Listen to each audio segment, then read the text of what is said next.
Okay, I would now like to welcome Dave Randall, Commercial Director of Future, up onto the stage. This is the Great Data Gold Rush. Make your first-party data strategy a success. Please welcome Dave. Hello, I am Dave Randall, Commercial Director at Future Publishing. I'm going to run through a presentation this morning, and then there'll be some time for questions at the end, so make some notes as you go along and quiz me on first-party data as we come to the end of this. But I'm here this morning to talk to you about something that we're all affected by in our industry, whether you're a publisher, an advertiser, an agency, or an ad technology company, and that is the well-documented demise of the third-party cookie. So we are currently going through a transition from third-party cookies into first-party data, and it's a movement in our industry that is so seismic and so immense and yet offers so much opportunity for us that it surprises me that there are so many businesses that haven't really decided what they're going to do. They're kind of waiting to see what's going to happen. And you see, I find that really strange because this is no longer really a discussion as to whether the third-party cookie is going to disappear. Actually, it is going to disappear, and it already has started to, and it's already happening. So next year, third-party cookies are basically going to be blocked from the Chrome browser. And that very much is going to be the demise of the third-party cookie in completion. So it's the biggest shake-up that the digital advertising industry has seen, and it's happening right now. And it's a make-or-break opportunity for brands and agencies and publishers to get their audience targeting strategies correct. But there's a frontier out there, and there's potentially dangerous terrain. So how do we ensure that our strategy is correct and that we pick the right path to a successful future when the third-party cookie demises? When the future's uncertain, what do we do? So one of my passions is history, and I love this quote. If you want to know the future, look at the past. And who are we to argue with Albert, right? It pains me to say this, but around 20 years ago, I completed my degree in history, but it's still a topic that I love, and I often read history books because it gives me context as to what's happening right now.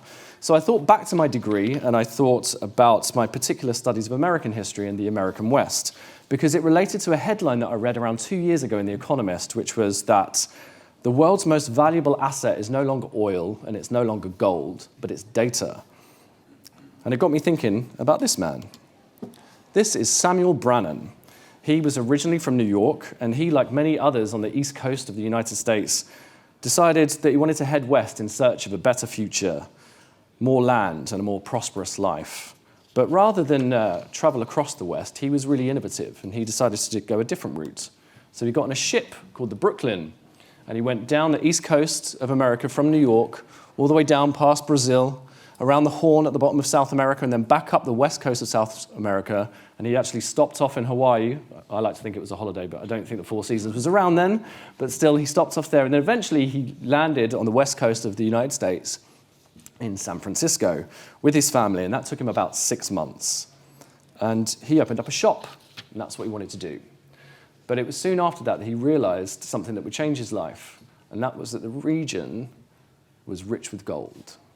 So he, like many other frontiersmen, went digging for gold in the mines around 100 miles away from San Francisco, and he found some. But unlike the rest of the gold diggers, Sam had a plan that would make him the richest man in California and of the gold rush of 1849. So you see, what Sam realized was that there was more gold in those mines than all of California's people could take out within 50 years. But they needed the tools to do it. So Sam went around and he bought every shovel, every pan, every drill, every piece of equipment that he could from all the stores 1,000 miles around, and he bought them all so that nobody had any left. And then he went back to San Francisco with his little quinine bottle of gold, and he started to shout that there's gold in the mines. And everybody listened to him because they wanted some of that gold because it was going to make them their fortunes. But his next step was really innovative. He opened up a magazine, and he opened up a newspaper called the California Star. And the California Star was basically a message that he wanted to push out to the public, which was a huge advert that there was gold in these mines.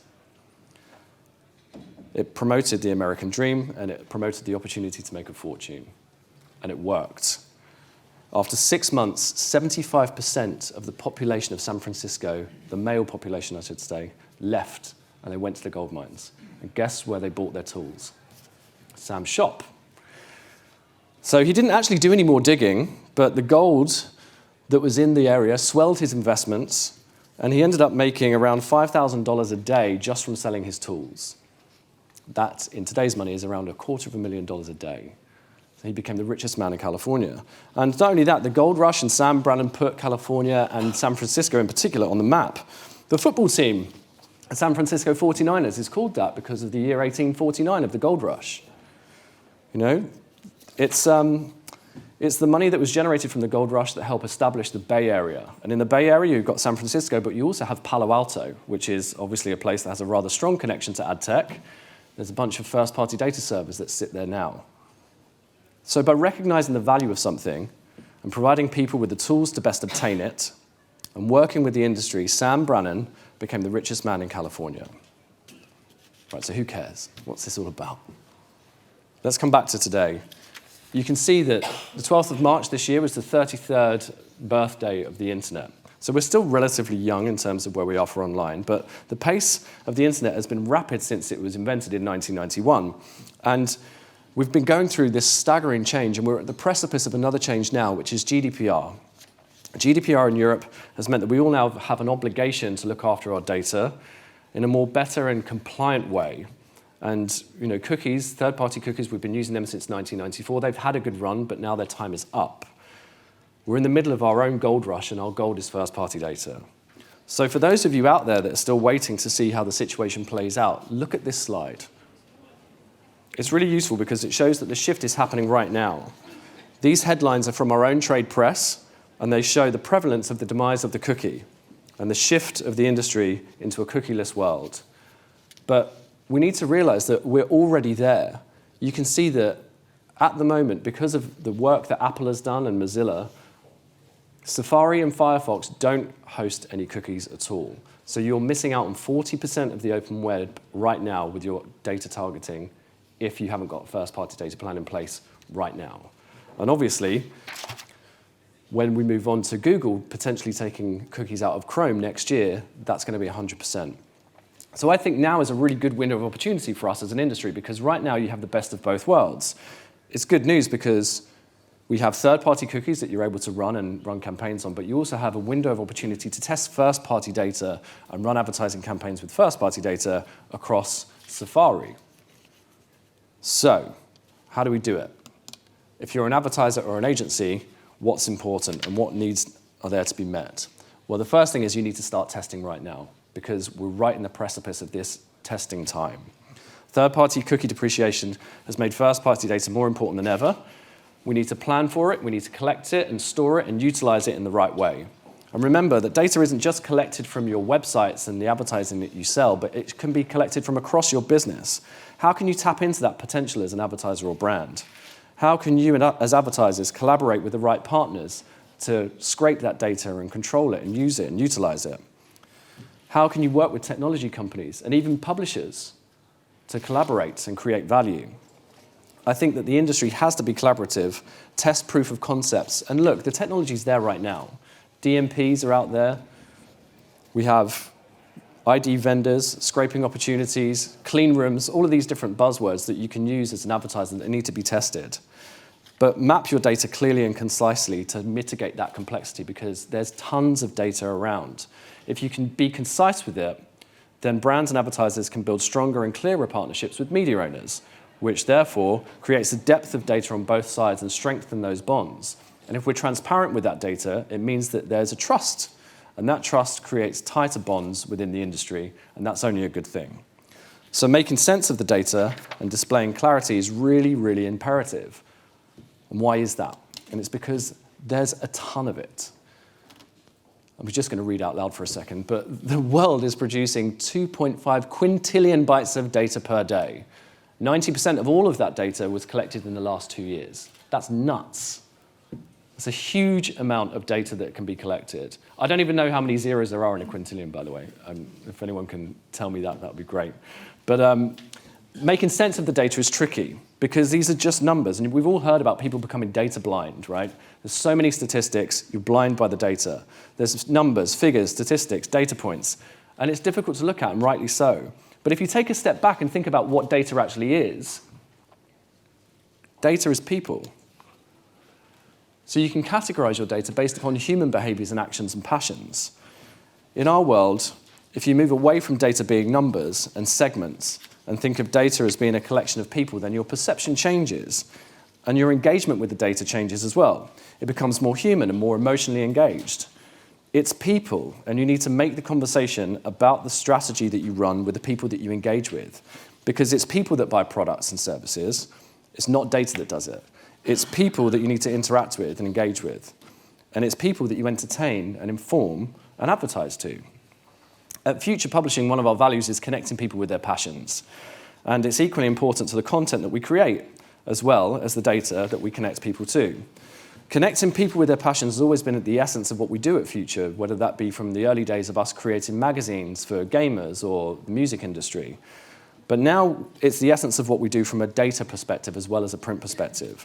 So we need to look at data as how we connect with our audience, because we can collect that information on our audiences and use that data to define what we write about and what we give to those audiences. So for publishers, this is super, super important because we don't want our empires to collapse. The power of data for publishers is that it gives publishers sovereignty back. If you look back 10, 20, 15 years ago, publishers, whether it be newspapers or magazines, they had a tough time with the internet.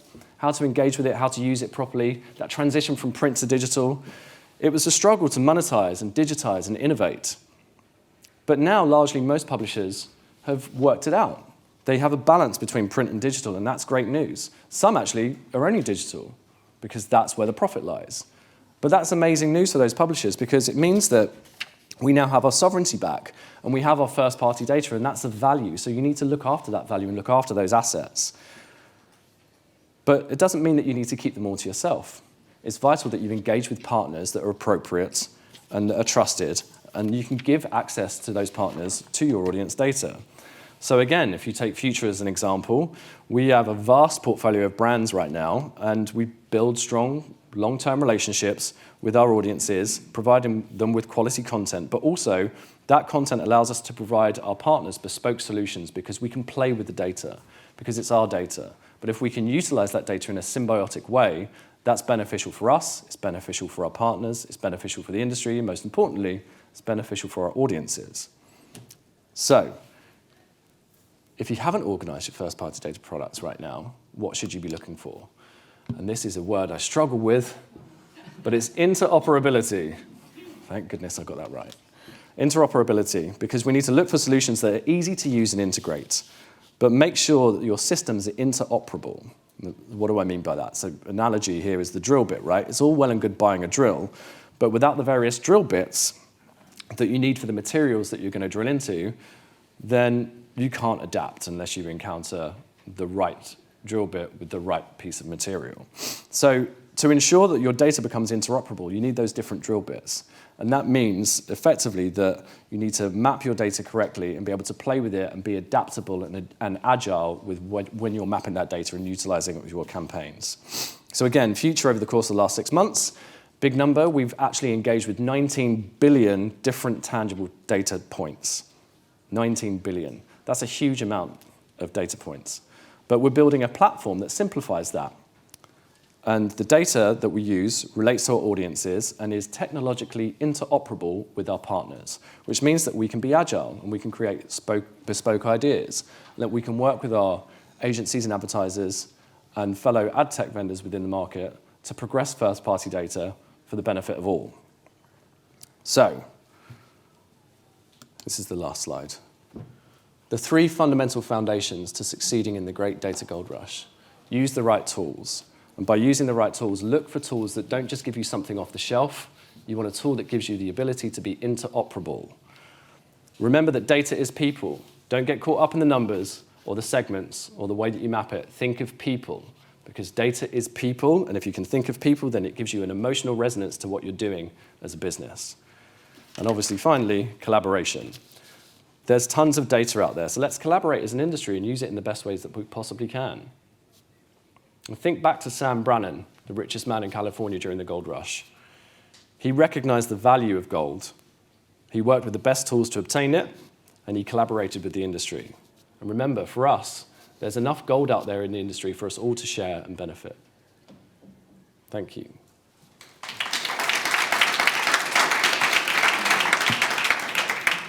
Any questions? Hey, so in your view, it wasn't actually the gold that made Sam rich. It was the tools. So Yes. who's the Sam Who's the Sam? of this gold rush? That would be the DMP companies, the ad tech companies for sure. Yeah, because they're the providers of what we can do with the gold or the data in that instance. Yeah. So not one singular one to rule There's them all not, provider. no, I mean, that obviously anybody that can have access to a technology that allows you to surface, collect, and utilize that data is that tool shop, right? And I think that for us as an industry, we need to be looking at providers that can give us those tools in an interoperable way. So clearly what you don't want is to just find a partner that says, here is our off-the-shelf package, and this is how you work with us, and you must use it in this way. There are tons of providers out there, some better than others, I think, and obviously this is still quite nascent within our industry, but we have businesses that are doing really, really well by surfacing that data and collecting it in a way that is appropriate for you as an advertiser or a publisher. But very much so, it's the ad tech companies that are the tool shops. Thank you.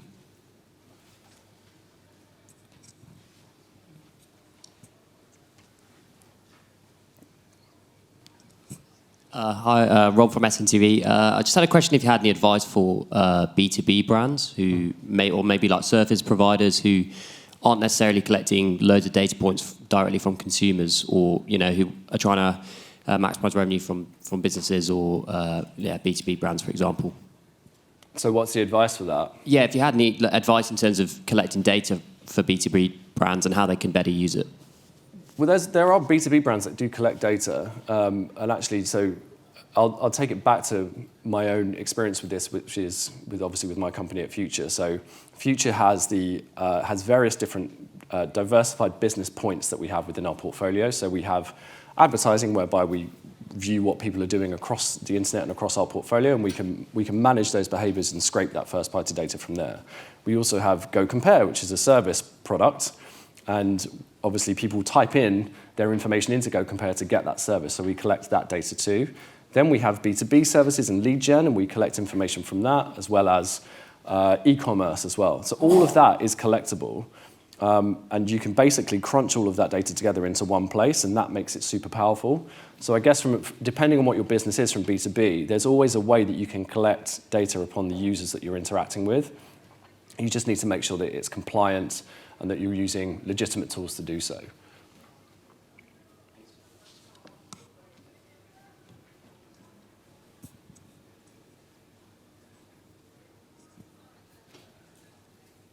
I think that's it. Oh, one more? Sorry. Hi, I totally agree with what you're saying, but one of the questions I have in my mind is first-party data is great, but the walled gardens have so much of it. Mm-hmm. So it really does, give or level the playing field a little for publications and publishers and broadcasters. But given the gulf in data that you can capture versus they capture, how do you play in that space in that way? So specifically Future versus walled gardens? Yeah. It's a good question, because lots of people consider Future to be a walled garden in itself, right? Because we have our own portfolio of brands. So if you think over the last 3 years, we've been quite an acquisitive business, whether we bought Go Compare or TI or Dennis, those brands have now come into the Future fold, and we're utilizing the data across all of those. Now, if we wanted to, we could literally say, right, it's our data and we're going to close that off. We do have a product which is called Aperture. That's basically our off-the-shelf product. So if you're an advertiser or agency, you can come to us and say, we would like to target first-party data across your portfolio. Let's say it's 18 to 34 males, or people interested in buying a car, whatever it might be. And we can facilitate that with the data that we have, and it's super powerful. Now that in itself could be considered a walled garden, and therefore we can go up against those social media companies or big ad tech companies that you're referring to in the same way as they do. But that's one option for us, but another option is that we could go to an advertiser and say, hey, well, would you like to have access to some of our data? That's something that Google and Facebook and social media companies typically are not doing right now, because you have to run campaigns across their walled gardens. But there's nothing to say for us as Future that we can't say to a bigger brand of ours, would you like to share your data with us and cross-pollinate it with our data and run it across the internet? There's nothing to stop us from doing that. So that's quite powerful. And again, that's why we think at the moment, when you see this opportunity that third-party cookies are disappearing, but we have this window of opportunity to play with first-party, there's nothing from stopping us to be really creative and create those bespoke ideas that can actually go against the bigger players from that point of view. So we can go up against them as a walled garden in our own right, or we can adapt and be more agile and be more creative with what we do with our data if it's the right partner and obviously if it's legitimate with the data that we run. One last question, if anyone has one.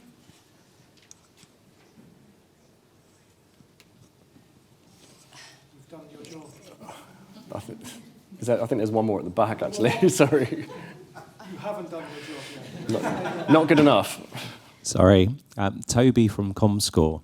So in this new world where first-party data is the big thing, what makes first-party data more acceptable than third-party data when we're in a world of privacy, privacy, privacy? It's a great question. I think it's the fact that we've been using third-party cookies for 25 years or so, and brand safety has been really important to us as an industry for that entire time, but actually it's really only been the last 5 years or so that consumers have really tapped into brand safety and understanding what first-party data is and what companies are doing with their data. And going back to those walled gardens and how they can effectively run with your data and do what they want with it, and then you have those third-party ads that follow you around the internet. The consumer is becoming wiser as to what it is that they have within their data. And obviously GDPR as a term is now quite prevalent, not just within our industry, but across the board. So it's actually the consumer and the general public that are much more wise to what's going on with their data. So therefore, third-party cookies are now seen as something that might be deemed as illegitimate. You know, how come this company has got my personal data? How have they collected it? What's going on? Whereas first-party data, by its very nature, has an opt-in function. You give a company your first-party data and you give them access to that, and therefore you get compliancy from it. And therefore, when you run those first-party data campaigns, if those campaigns that you're running are targeted against somebody that legitimately wants to see those ads in a space that they are connected with, then that's a good thing, as opposed to being on a random website and having a pair of jeans that you looked at a month ago following you around. Does that answer your question? Cool. Brilliant. We're at time. Thank you very much.